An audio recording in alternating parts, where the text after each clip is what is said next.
조갑제 TV 시청자 여러분 안녕하십니까? 요사이 문재인 정부가 출범해서 장관 등을 임명하는데 역시 교수 출신들을 임명을 많이 합니다. 그분들 중에 문제를 일으키는 분들이 들어 있습니다. 우리나라처럼 교수를 이렇게 우대하는 나라는 아마 없을 것입니다. 학자를 매우 존중하는 편입니다. 이 전통은 조선조로부터 시작된 겁니다. 유교 사회에서는 학자, 공자, 명자 같은 이런 분들을 아주 존중합니다. 그리고 이 사람들이 나중에는 권력까지 잡습니다. 그래서 조선조의 정치는 학자 정치인 시대라고 볼 수가 있습니다. 학자들이 과거시험을 쳐서 이제는 권력을 잡고 이렇게 해서 정치를 하는데 그 전통이 지금까지도 이어지고 있습니다. 그런데 이 교수들이 보통 관직을 맡으면 상당히 고위직을 맡습니다. 차관은 보통이고 교수 출신이면 의뢰 장관직을 맡아야 된다 하는 이런 인상이 널리 확산되어 있을 정도인 것입니다. 예컨대 어떤 교수를 보고 국장 자리에 오십시오 하면 아마 모욕으로 생각할지 모릅니다.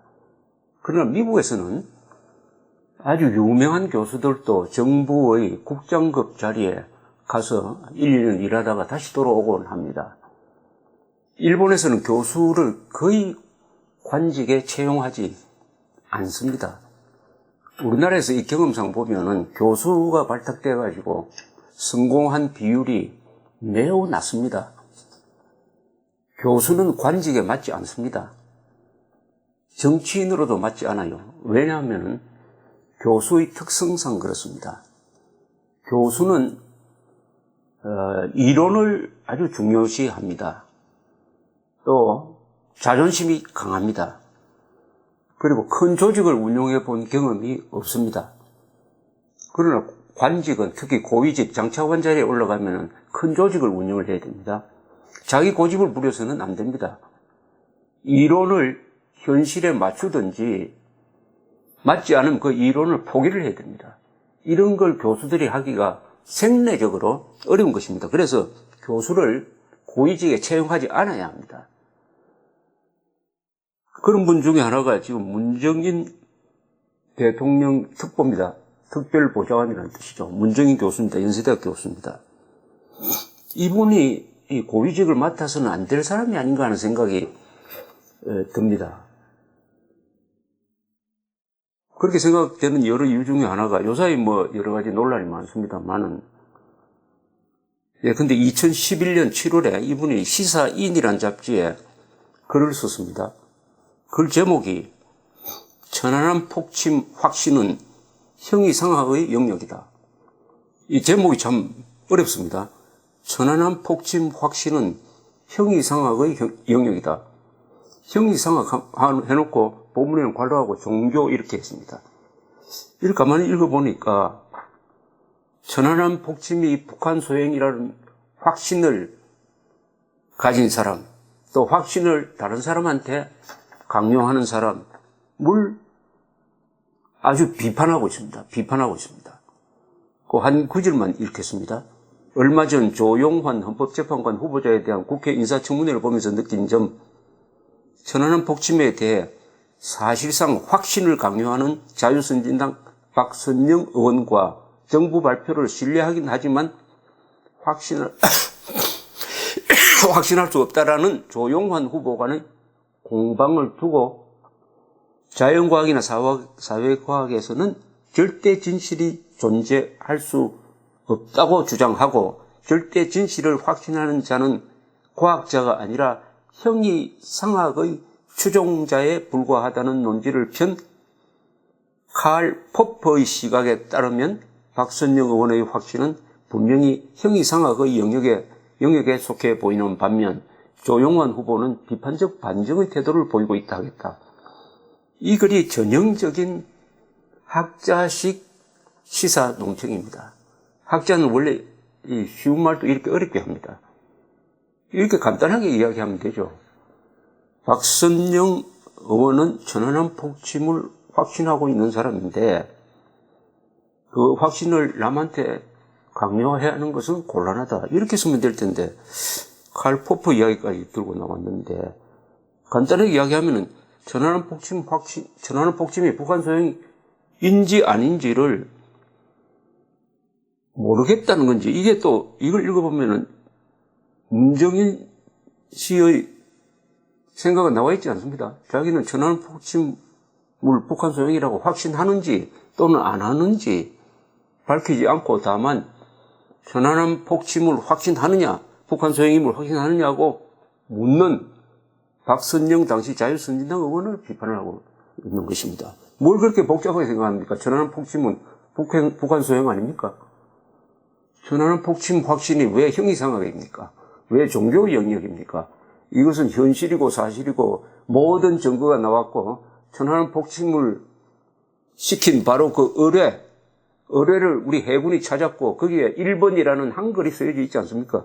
이렇다면 천안함 폭침 확신이 아니라 천안함 폭침 사실이죠, 사실. 확신의 영역도 아니고 이건 사실 아닙니까? 야, 이걸 그러면은 쟁점이 있는 것처럼 이렇게 이야기하면서 천안함 폭침이라 북한이 한 게 틀림없다고 말하는 사람을 종교적 영역의 사람이다 라고 좀 이상한 사람으로 이렇게 몰아가는 이런 칼럼을 쓴 분입니다. 이번에 문제가 된 것은 곧 있을 트럼프 대통령과 문재인 대통령의 정상회담을 앞두고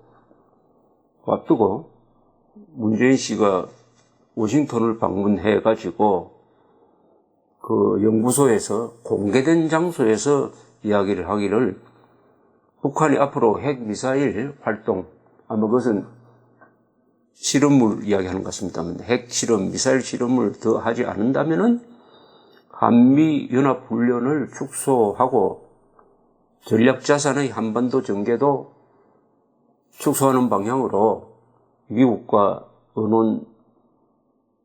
의논하겠다는 것이 문재인 대통령의 생각이다. 이렇게 이야기를 했습니다. 이건 내 생각이다. 이렇게 이야기했으면 문제가 이렇게 커지지 않았습니다. 그런데 문재인 대통령의 생각이다. 이렇게 이야기하니까 누가 봐도 이것은 큰 뉴스인 것입니다. 자, 이 말부터 우선 따져보도록 하겠습니다. 북한이 핵실험, 미사일 실험하는 것은 유엔 안보리 결의안 위반입니다. 그래서 제재를 당하고 있어요. 앞으로 안 한다. 앞으로 안 하는 데 대한 보상을 해주겠다는 겁니다. 앞으로 안 하는데, 말하자면 강도가 지금까지 수많은 범죄를 저질러가지고 지금 수배를 받고 있는데, 앞으로 범행을 하지 않으면은 뭐 수배령을 해제한다든지, 더 이상 형사가 쫓아다니지 않도록 하겠다든지, 뭐 이런 거죠. 이건 도덕적으로 옳지 않습니다. 도덕적으로 옳지 않고, 그 다음에 전략적으로 우리에게 굉장히 불리합니다. 한미연합훈련을 축소한다? 여러분, 연합훈련하면은 이게 아무것도 아닌 것 같죠? 그렇지 않습니다. 군대에서 훈련은 전투의 일부입니다. 훈련에서 흘린 땀방울이 전쟁에서 흘릴 피를 줄여준다는 말이 있습니다. 군대라는 것은 교육, 훈련, 전투가 3종 세트가 돼가지고 같이 돌아가야 됩니다. 그래서 한미연합훈련을 하지 않으면은 실제 전쟁이 났을 때 한미 간의 협조 체제가 이루어지지 않습니다. 항상 훈련을 해야 됩니다. 권투 선수가 타이틀 방어전을 할 때 항상 뛰어가지고 몸이 최고로 좋은 컨디션을 유지하도록 하는 것하고 똑마찬가지입니다. 훈련을 하지 않으면 안 됩니다. 더구나 연합훈련을 반드시 해야 될 겁니다. 이것을 축소한다는 것은 전력을 약화시키겠다는 뜻하고 마찬가지입니다. 두 번째, 아니 축소하려면은 한국군만 축소하지 왜 미군까지 같이 축소하지 않습니까? 미군을 왜 여기에 끌어들입니까? 아니 북한이 핵실험하고 미사일 발사 실험하는 게 미국이 잘못해서 하는 겁니까? 마치 책임을 미국한테 넘기는 거예요. 이 전략자산의 한반도 전개라는 것은 주로 항공모함, 한반도 전개를 이야기하는데 지금까지 미국 항공모함이 한국 근해에 오는 것은 천안함 도발이라든지 연평도 포격이라든지 핵실험이라든지 미사일 실험과 같은 위협이 있을 때 오는 것입니다. 다 책임이 북한에 있는데 마치 미국의 책임이 있는 것처럼 이렇게 주장함으로써 북한을 억제해야 될 우리의 한국과 미국의 군사력을 약화시키는 북한에 이롭고 북한이 원하는 바를 지금 제안하자 이런 이야기죠. 그 다음에 두 번째는 이게 외교적으로는 아주 이게 아마추어적 발상입니다. 뭐냐? 이런 이야기는 한국과 미국이 조용하게 이야기를 해야 되죠. 이렇게 공개적으로 먼저 터뜨려버리면 어떻게 됩니까? 협상을 할 때 가장 바보 같은 짓은 뭔지 아십니까? 나는 뭘 하지 않겠다고 미리 공개적으로 이야기하는 겁니다. 이건 뭡니까? 북한이 앞으로 미사일 실험 안 하면은 우리는 연합훈련하지 않겠다 또는 줄이겠다. 우리의 카드를 버려버리는 거죠. 우리의 카드를 보여주고 버려버리는 겁니다. 더구나 트럼프 대통령, 아주 와일드한 그 트럼프 대통령과 만나야 되는 문재인 대통령의 입장을 아주 난처하게 만들었습니다. 화를 내게 만들었어요. 더구나 사드 배치를 환경영향평가라는 그 표집에 가까운 이유를 내세워가지고 지금 지연시키고 있는데, 그것까지 화가 나 있는데, 미국의 군사훈련에까지 참견하는 이런 이야기를 먼저 했으니, 두 사람이 만났을 때 그 분위기가 좋겠습니까? 그 다음, 이게 그러면은 북한 정권에 유효하냐, 안 하냐입니다. 이게 북한 정권한테 먹힐 것 같습니까? 아니, 지금 북한이 왜 핵미사일을 개발합니까? 거기에 대한 초보적 이해가 없는 분의 학자적 관념의 유희입니다. 관념의 유희. 북한이 핵실험, 미사일 실험을 강행하는 이유는 뭡니까? 첫째는 체제 유지를 위한 것인데, 체제 유지의 가장 중요한 방법은 전쟁 위기를 항시적으로 조성하는 것입니다. 북한은 전쟁 위기가 없으면 무너지는 체제입니다. 항상 전쟁 위기를 만들어 놓아야 김정은이는 주민들을 통제할 수 있는 명분이 생깁니다. 지금 전쟁 상태인데 우리 이렇게 하면 되겠느냐 해가지고 서로 단결을 하자. 이상한 자들은 전부 다 처단하자. 간첩은 잡아 넣어야 된다. 외국인들도 오면은 수시로 말도 아닌 걸로 덮어 씌워가지고 이번에 미국 청년 한 사람 죽인 것처럼 이렇게 하는 이유도 우리는 전쟁이 진행 중이니까 참아야 된다. 배고픔도 참아야 된다. 이런 통제 수단으로 전쟁 위기를 조성을 하니까 핵 실험을 통해서 전쟁 위기가 조성되는 것이 김정은에게는 체제 유지를 위해서 좋은 겁니다. 좋은 거예요. 그런데 북한한테 앞으로 군사훈련 하지 않겠다고 하면 아마 김정은이가 놀랄 것 같아요. 이건 아마 김정은이가 놀랄 것 같습니다. 그런 제의를 하면은. 물론 받지 않지만은. 북한한테 핵실험, 미사일 실험 하지 말라는 것은 도굴맛이라는 겁니다. 도굴맛. 전쟁 상태, 긴장 완화를 하라는 건데, 그렇다면 북한 사람들도 옥죄할 수 없어요. 또 우리가 이렇게 하죠. 말합니다. 그렇게 하면은 우리는 북한을 도와서 경제 발전을 시켜주겠다. 개방하면은 핵을 포기하라. 개방하라. 우리가 지원하겠다. 그럼 북한 사람들이 먹고 살만해진다. 이렇게 이야기하는데 그게 전부 다 김정은이가 듣기에는 독약 먹으라는 소리처럼 들립니다. 핵을 포기하는 것은 체제 유지를 포기하는 거고 거기다 플러스 개방해가지고 주민들을 잘 먹고 잘 살도록 하겠다. 이것은 이중의 독이죠. 북한이 왜 이렇게 통제가 오래 가느냐 하면은 간단합니다. 북한 주민들이 배가 고프기 때문입니다. 배가 고프면은 데모할 힘이 없습니다. 배가 고프면은 자유를 얻겠다고 목숨을 버리는 그런 행동은 절대로 하지 않습니다. 그것은 배가 부를 때 하는 겁니다.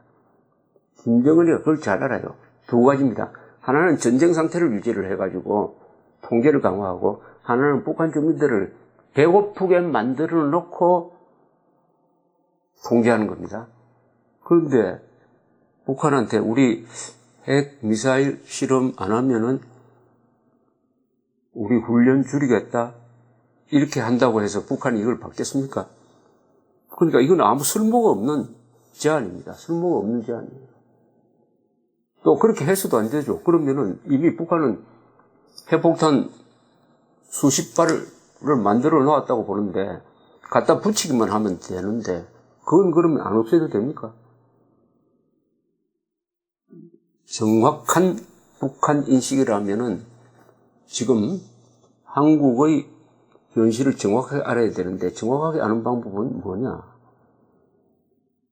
북한은 이미 김민석 전 국방부 대변인의 이야기하면은 올해 안으로 노동미사일에 핵탄두를 장착한다. 그 이후에는 북한을 때릴 수가 없다. 북한을 때리려면 올해 안에 때려야 한다. 올해 안에 때리면은 아마 승산이 있을지도 모른다. 그러나 북한이 일단 핵무장한 다음에는 북한을 때린다는 것은 거의 불가능하다. 그때는 우리가 핵무장 하겠다는 선언을 하든지 전술핵 무기를 재배치해달라고 미국에 강경하게 요구해가지고 공포의 균형을 만드는 것이다. 이렇게 이야기를 하고 있습니다. 그렇다면 지금 한국과 미국은 어떻게 해야 되느냐? 김정은이가 이렇게 하면 내가 먼저 핵도 좋지만은 핵 이거 계속 껴안고 있다가는 내가 미국과 한국군의 예방 공격을 얻어맞고 핵시설 다 파괴되고 그게 대항할 힘도 없으니까 이제는 내가 망하겠구나, 내가 죽겠구나 하는 정도까지 상황을 몰고 가야 됩니다. 전쟁 일보 전까지 가야 됩니다. 전쟁 일보 전까지 갔을 때 비로소 거기서 돌파구가 생길 겁니다. 그것은 김정은이가 최악은 내가 죽는 건데 그래도 차악은 내가 살려면은 할 수 없이 핵을 포기해야 되겠구나, 이 정도 생각할 때까지 상황을 몰고 가야 됩니다. 그렇게 할 배짱이 없으면은 한국은 핵무장 선언해야 됩니다. 그리고 전술핵 재배치를, 이 두 가지 방법밖에 없다는 게 이제는 명백해졌습니다. 이런 상황에서 이렇게 기물 빼는, 지금 북한을 상대로 국제사회가 포위망을 좁혀가는 여기에 기물 빼는 탈출구를 만들어주는 이런 이야기를 해서 이게 누구한테 도움이 될지. 역시 그런데 이 말썽이 되니까 이제 청와대에서도 경고를 하고 미국에서도 이런 지하에 그것을 거부해버리고 냉소적으로 나오니까 문정희 씨는 귀국하면서 기자들한테 이런 이야기를 했습니다. 학자로서 한 이야기다. 학술회의에서 가서 한 걸 가지고 왜 그렇게 뜨드냐. 특보로 가는데 나는 봉급도 안 받는 특보다. 이런 이야기를 했습니다. 문재인 대통령의 뜻이 그렇다고 했을 때는 그건 학자로서 한 이야기가 아니죠. 특보로서 한 이야기죠. 특보로서 월급을 받는지 안 받는지 중요한 게 아닙니다. 특보가 공직이냐 아니냐가 중요하죠. 공직이라면 나라를 대표하는 사람이고 공직이 아니면 개인을 대표하는 사람입니다. 그런데 특보 겸 학자, 그러니까 이제는 학자로서 이야기합니다. 그럼 학자는 이런 이야기 해도 됩니까? 학자로서 이야기할 것 같으면 왜 대통령의 뜻이라는 이야기를 왜 합니까? 학자는 진리를 추구합니다. 권력을 왜 이야기합니까? 그러면 안 되죠. 그러면 학자적 양심의 문제가 생기는 겁니다. 그러나 문정희 특보가 워싱턴에서 간 행적을 추적한 기자들의 보고에 의하면은 학자적 행동을 한 것이 아니라 특보적 행동을 한 것으로 이렇게 되어 있습니다. 다시 원론으로 돌아가서 학자나 교수가 정부의 중요직책을 맡는 것은 매우 조심해야 됩니다. 물론 학자 중에서도 뛰어난 분들이 많죠. 제가 아는 분만 해도 서강대학의 이상우 교수라든지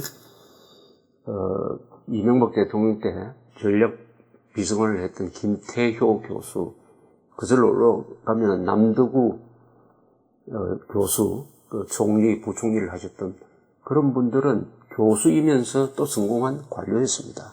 그러나 예외적 존재입니다. 교수는 현실과 멀리 있어야 되는 사람입니다. 그렇게 해야 참다운 교수가 돼요. 현실과 부딪히려면은 현실을 아는 사람이라야 됩니다. 현실과 부딪힌다는 것은 진흙 속으로 들어가는 겁니다. 그러니까 명예도, 그리고 때로는 자기의 신상도 아주 위협을 받는 것을 다 감수를 해야 됩니다. 이전투구라 그러죠, 이것을. 그것을 감수할 때만 공직을 맡아야 됩니다. 그럴 자신 없이 교수가 공직을 맡으면서 계속 명예를 누리고 존경을 받겠다고 하는 그것은 말이 안 됩니다. 권력과 명예는 같이 갈 수가 없어요. 권력과 명예만 추구하려면 교수만 해야 됩니다. 권력을 추구하려면 교수가 되어서는 안 되죠. 이게 다 직업정신 아니겠습니까? 학자로서 이야기하려면 정직하게 이야기해야 됩니다. 그리고 정확하게 이야기해야 됩니다. 그리고 책임 있게 이야기해야 됩니다. 감사합니다.